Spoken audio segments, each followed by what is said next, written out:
Lorsque la Révolution française éclate à Paris, la cathédrale est prise pour cible. Elle est perçue comme un symbole des privilèges de la monarchie et de l'Église.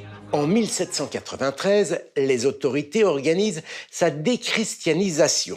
On la rebaptise Notre-Dame de la Raison. Durant quelque temps, Notre-Dame servira même d'entrepôt à vin.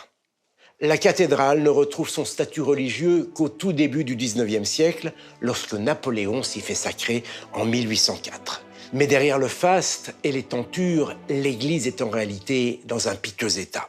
Et elle n'a pas fini de se dégrader. Après la Révolution de 1830, Notre-Dame a tellement souffert que les autorités envisagent même sa destruction complète. C'est un certain Victor Hugo qui va lui sauver la peau. En 1831, il publie Notre-Dame de Paris, roman où la cathédrale est le théâtre de l'intrigue. Le succès est mondial. Ce roman a largement contribué à la légende de la cathédrale parisienne. L'un des monuments de Séjamy, Lin Landau nous raconte les secrets du livre le plus célèbre du monde.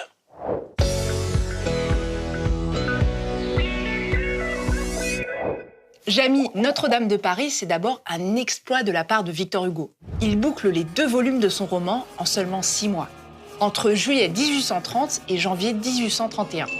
L'action se situe 4 siècles plus tôt. Nous sommes en 1482, à la fin du Moyen-Âge. L'intrigue s'articule autour de 3 personnages principaux. Claude Frollo, l'archidiacre de Notre-Dame, le bossu Quasimodo, ainsi qu'une danseuse gitane prénommée Esmeralda. Les événements qui vont lier ces 3 personnages sont violents et tragiques. Le prêtre Claude Frollo recueille Quasimodo, un bébé abandonné. Difforme, il grandit et se cache dans les tours de la cathédrale dont il sonne les cloches. Un beau jour, les 2 hommes tombent fous amoureux de la belle Esmeralda, une bohémienne de 16 ans.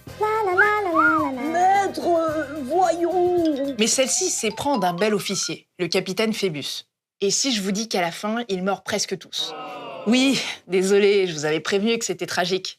En réalité, le personnage clé du roman, c'est elle, la cathédrale. Sous la plume de Victor Hugo, Notre-Dame devient, je cite, une vaste symphonie en pierre.